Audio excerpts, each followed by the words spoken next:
बंगाल में बीजेपी अब की बार, तमिलनाडु में विजय ही स्टार और केरला में कांग्रेस के गले में जीत का हार। कम से कम रुझानों से तो यही स्पष्ट हो रहा है। पश्चिम बंगाल और असम में बीजेपी ने कमाल किया है। पश्चिम बंगाल में बीजेपी 181 सीटों पर बढ़त बनाए हुए है। कुछ ही मिनटों की देरी है और फिर ये रुझान धीरे धीरे नतीजों में तब्दील होने लग जाएंगे।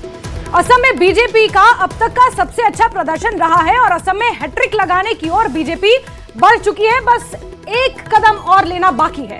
99 सीटों पर तमिलनाडु में सुपरस्टार विजय का जलवा देखने को मिल रहा है। सबसे बड़ी पार्टी बनकर उभरी है टीवीके। तमिलनाडु में टीवीके 111 सीटों पर आगे चल रही है। लकी नंबर 111 केरलम में धराशायी होता हुआ दिख रहा है लेफ्ट का किला।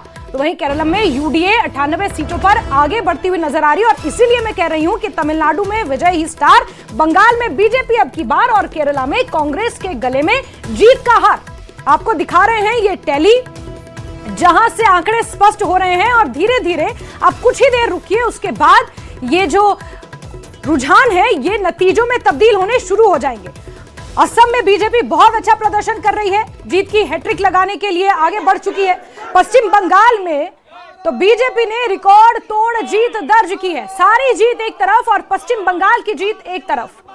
पश्चिम बंगाल में माछ भात भी काम आ गया, पश्चिम बंगाल में झालमुड़ी खाना भी काम आ गया और ऐसे में बीजेपी इस अभेद किले को फतेह करती हुई नजर आ रही है। लेफ्ट और ममता दीदी का जो ये 49 साल का शासन था उसे बीजेपी ने अब खत्म करने की ओर कदम बढ़ा लिया है और बीजेपी 183 सीटों पर आगे और टीएमसी 100 पर अभी फिलहाल बढ़त लिए हुए है और अगर देखा जाए तो 100 से भी कम।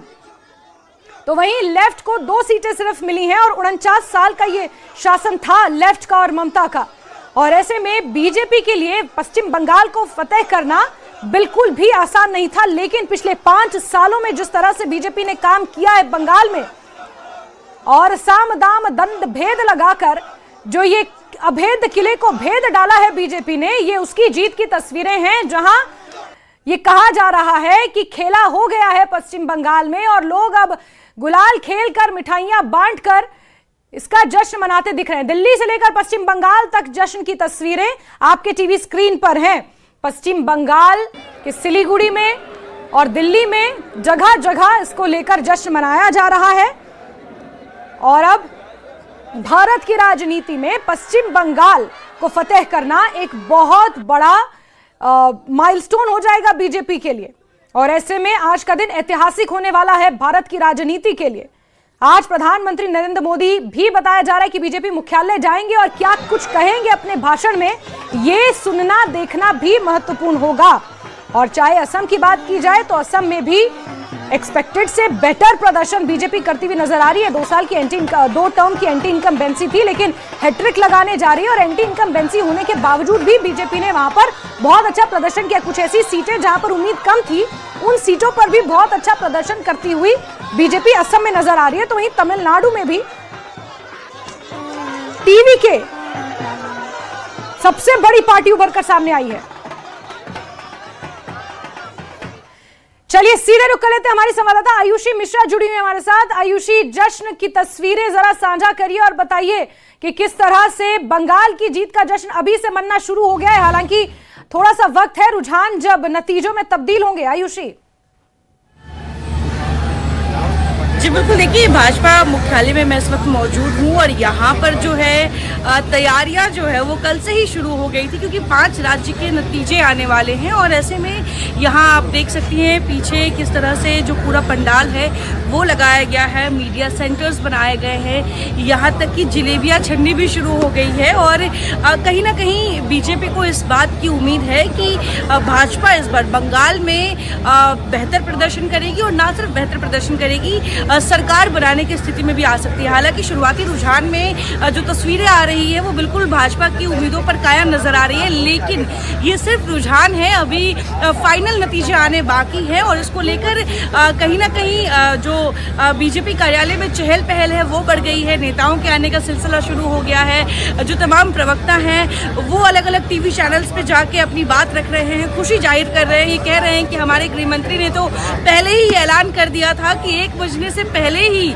जो नतीजे हैं वो बंगाल में साफ हो जाएंगी और भाजपा सरकार बनाती हुई नजर आएगी। और कहीं ना कहीं 12 बज गए हैं और 12 बजे जो नतीजे और जो रुझान नजर आ रहे हैं वो बिल्कुल भाजपा के फेवर में नजर आ रहे हैं। लेकिन वहीं दूसरी तरफ अगर बात कर ले तो अभी ये रुझान 2 बजे और 3 बजे के करीब क्या यही रहते हैं या तस्वीरें बदलती है, इस पर सबकी नजर रहेगी। देखिए, ये भी देखने वाली बात होगी कि बंगाल वो किला है जो बीजेपी के लिए भेदना कल तक मुश्किल नजर आ रहा था, लेकिन आज बीजेपी वहां सरकार बनाने की स्थिति में नजर आ रही है। इसके पीछे कई वजह है। सबसे बड़ा वजह जो है वो ये कि जिस तरह से 2021 चुनाव को हमने देखा था कि ममता बनर्जी ने बंगाली वर्सेस बाहरी का जो पूरा मुद्दा है वो छेड़ दिया था कि हम बंगाली हैं और ये बाहरी हैं, जिसकी वजह से हालांकि बीजेपी ने पिछली बार भी अच्छा प्रदर्शन किया था, 77 सीटें लाई थी, लेकिन सरकार बनाने की स्थिति में नहीं थी। लेकिन इस बार चाहे वो एग्जिट पोल हो, चाहे वो बीजेपी के तमाम बड़े चेहरे हो,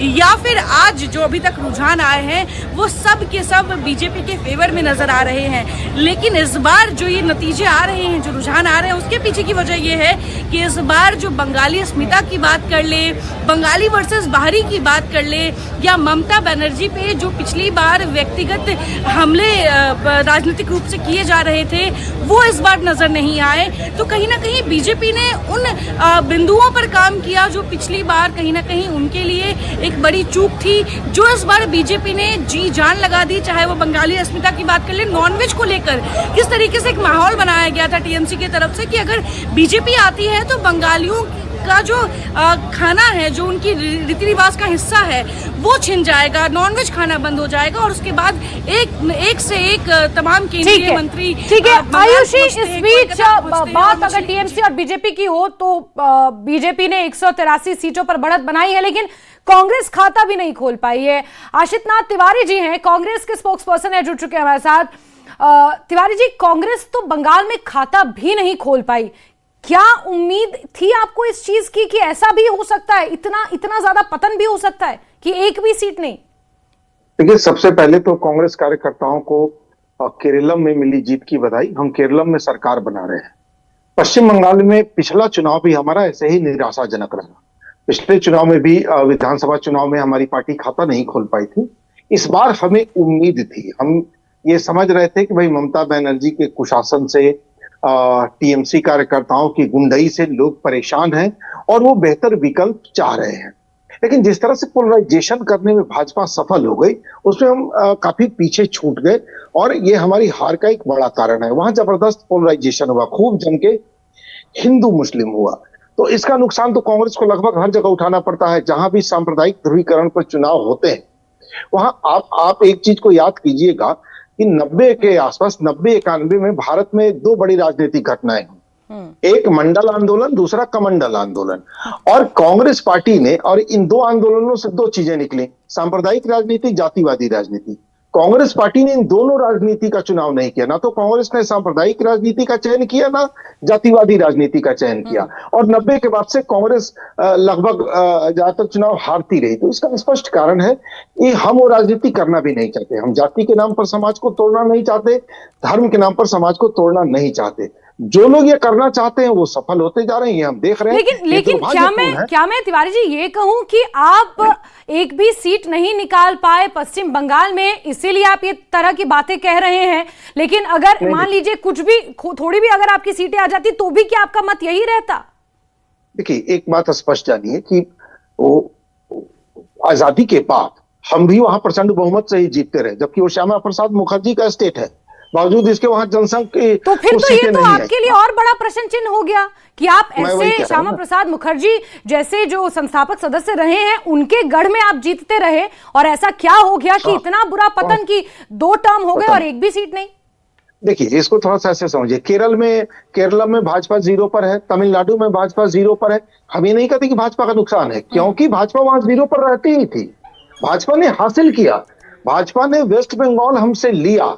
वेस्ट बंगाल में हमारी सरकार थी। राजनीति तो फिर उनकी राजनीतिक कॉम्पिटेंस मानी जाएगी ना, कि अगर ले लिया जैसे तैसे, चलिए पोलराइजेशन करके भी ले लिया, लेकिन आपने तो फाइट ही नहीं किया। फिर मैं ये समझूं कि आपने गिव अप कर दिया। तो कह ही रहे हैं, तो भाजपा ने कह ही रहे हैं कि आपने गिव अप कर दिया। हमारी सरकार थी, हमारी सरकार से वहां लेफ्ट आई, लेफ्ट के बाद टीएमसी आई, और टीएमसी से भाजपा ने, टीएमसी ने बाजाबता सजा के भाजपा को थमा दिया। वो स्टेट टीएमसी ने थाल में सजा के भाजपा के सामने रख दिया कि ले जाइए आप वेस्ट बंगाल। टीएमसी की पॉलिटिक्स पर आप नजर डालिएगा तो टीएमसी लंबे अरसे से वहां यही कवायद कर रही थी कि कांग्रेस यहां न उभरे, भले भाजपा उभर जाए, क्योंकि पोलराइजेशन होगा तो हम ऐसे इतनी सीटें निकाल लेंगे, उतनी सीटें वगैरह वगैरह वो लोग सोचते रहे। सर अब तो आप तिवारी जी, अब आप कुछ भी कह लीजिए, लेकिन सवाल तो कांग्रेस पार्टी के ऊपर ही उठ रहे हैं कि अगर आप चाहते, पॉलिटिकल विल होती और एक ऐसी राज्य जो आपने कभी किसी समय में उस राज्य में कई सालों तक राज किया है, उस राज्य की नब्ज तो आप जानते ही होते। आपने लीडरशिप वहां पर नहीं दिया, उस तरह से ग्राउंड पर कांग्रेस कहीं नहीं दिखी। अब आप कुछ भी कह लीजिए, हकीकत तो यही है। सर मैं आपके पास वापस आऊंगी। बीजेपी विधायक है आर एस पठानिया साहब, वो भी हमारे साथ जुड़ चुके हैं। आर एस पठानिया जी, बहुत स्वागत करती हूँ। बताइए, पश्चिम बंगाल को लेकर तो उत्साहित हैं आप, लेकिन केरला को लेकर क्या कहेंगे? पहले तो वेस्ट बंगाल पे अगर डायरेक्टली कमेंट करें, एक फ्रॉड, एक फियर, एक मैनिपुलेशन का बहुत बड़ा एक स्मोक स्क्रीन, एक मुजस्समा बस्ट हुआ है। और कहीं ना कहीं the way TMC has acted, it has publicly postured, या सुप्रीम कोर्ट में आगे जो ड्रामा लगाने की कोशिश की, ये अपने आप का एक सर्टिफिकेट है कि आज के भारत में भी फ्री एंड फेयर पोल्स अपने आप में बहुत बड़ा चैलेंज है। मैं अपने प्रांत से बात करूं, जम्मू कश्मीर से, यहाँ बार बार कहा जाता था कि लेकिन सबसे आजादाना, मोस्ट फ्री एंड फेयर चुनाव अगर हुए तो वो 2002 में अटल बिहारी वाजपेयी जी के दौरान हुए थे। तो सबसे पहले तो प्रजातंत्र ने वोट किया, लोगों ने without fear and favour vote किया। हालांकि काफी तमाशे, काफी शो, गुंडागर्दी, वोटरों को धमकाना, चुनाव धर्म के नाम पे, प्रांत के नाम पे, खिता के नाम पे, या एक अनड्यू फेवर्स के नाम पे चुनाव फिर भी किए गए, लेकिन फिर भी इस बार कोशिश की गई कि इलेक्शन कमीशन ऑफ इंडिया उन पे अंकुश लगा पाए। तो मैं सबसे पहले डेमोक्रेसी जीती है, और दूसरे नंबर पे भारतीय जनता पार्टी को जो मैंडेट वेस्ट बंगाल की जनता ने दिया है, मैंने कहा कि बिल्कुल सर झुका के नमन करके भारतीय जनता पार्टी की ओर से मैं वेस्ट बंगाल की जनता का वादन व अभिवादन करता हूं। जहां तक आप केरल का सवाल पूछ रहे हैं, केरल में ट्रेडिशनली काफी पुराने वक्त से भारतीय जनता पार्टी का एक संगठनात्मक ढांचा हमारा इतना मजबूत, इतना मुस्तैद था नहीं, लेकिन फिर भी मेंबर पार्लियामेंट चुनाव में। ठीक है आर एस पठानिया जी, एक सेकंड, कुछ जश्न के विजुअल्स आ रहे हैं, कुछ तस्वीरें आ रही हैं जहां भाजपा के, सुनिए,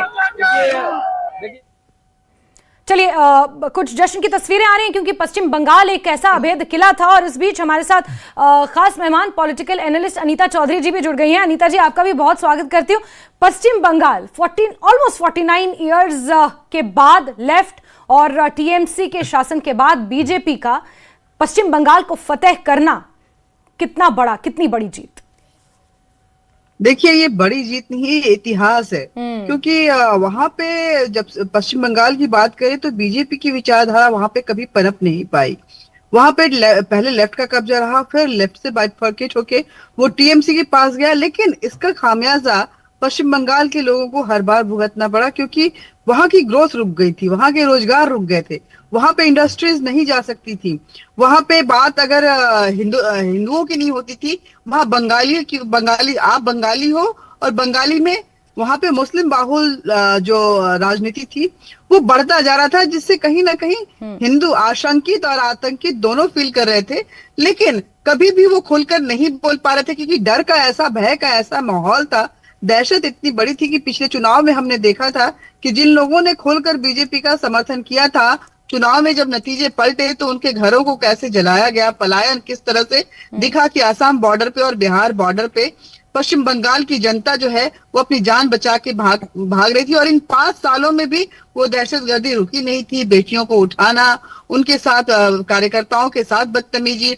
उसके बाद अगर आपके घर की महिलाओं को बुलाना, उनके साथ बदतमीजियां करना, एक तरह से उनका शोषण करना, बलात्कार के केसेस जो है इतने बढ़े हुए थे, लेकिन ममता बनर्जी इस पे चुप्पी साधी हुई थी। हर बार जो नाम आते थे वो टीएमसी कार्यकर्ताओं के आते थे। सबसे दुख की बात थी कि पुलिस थाना से लेके प्रशासन सभी ने जनता की रक्षा को लेकर के अपना मुंह जो है मोड़ लिया था। इन्हीं सभी सिचुएशन को देखते हुए जिस तरह से बीजेपी ने ग्राउंड लेवल पे जाते हुए अपने आप को वहां पे बताया, एस्टैब्लिश किया कि हम हैं जो आपकी रक्षा कर सकते हैं। बिल्कुल बिल्कुल, यानी आपके 5 सालों में अस्तित्व की रक्षा। बीजेपी ने जिस तरह से पश्चिम बंगाल में काम किया और अपनी पूरी की पूरी लीडरशिप को वहां पर लगा दिया, उसका नतीजा ये हुआ कि जो ये ऐतिहासिक जीत जिसे कहा जा रहा है वो पश्चिम बंगाल में बीजेपी को मिलती हुई नजर आ रही है, क्योंकि अभी रुझान नतीजों में तब्दील होने बाकी हैं। बहुत बहुत शुक्रिया अनीता जी हमारे साथ जुड़ने के लिए। आर एस पठानिया साहब और हमारे साथ तिवारी जी जुड़े हुए हैं। लेकिन इस बीच बड़ी खबर यह है कि मनोज तिवारी ने टीएमसी पर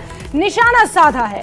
हर भ्रष्ट और क्रूर सत्ता का परिणाम यही होगा, मनोज तिवारी कहते हैं। टीएमसी को महिलाओं की आह लगी है, यह भी मनोज तिवारी ने कहा है। तो जिस तरह से बीजेपी को जीत मिलती हुई पश्चिम बंगाल में नजर आ रही है, यह ऐतिहासिक जीत है भारत की राजनीति में। आज का दिन बीजेपी तो कम से कम स्वर्णिम अक्षरों में इसे दर्ज करेगी अपने इतिहास में, और ऐसे में भारत की राजनीति में आज ऐतिहासिक जीत बीजेपी दर्ज करती हुई नजर आ रही है पश्चिम बंगाल में। आज पश्चिम बंगाल में जो परिणाम आ रहा है, मेरा आकलन है, मैं मनोज तिवारी ऐसा समझता हूं, जब मैं 36 विधानसभा गया, 43 कार्यक्रम किया, लोगों से बात किया, कहीं नाश्ता किया, कहीं खाना खाया, कहीं प्लेन में बैठा, कहीं चौराहे पे बैठा, तो हमने जो महसूस किया कि महिलाओं के आह का परिणाम है, भ्रष्ट क्रूर सत्ता का दुष्परिणाम है। महिलाओं के आह का परिणाम है, भ्रष्ट क्रूर सत्ता का दुष्परिणाम है। सर्व समाज इकट्ठा होकर आ गया, मोदी का विश्वास हर जगह छा गया। सर्व समाज इकट्ठा होकर आ गया, मोदी का विश्वास हर जगह छा गया। वोट डालने की जो आजादी मिली, धन्यवाद चुनाव आयोग, वोट डालने की जो आजादी मिली, सबका साथ विकास प्रयास में सजा गया। जय हिंद, जय पश्चिम बंगाल। तो देखिए यहां पर बीजेपी नेताओं की प्रतिक्रिया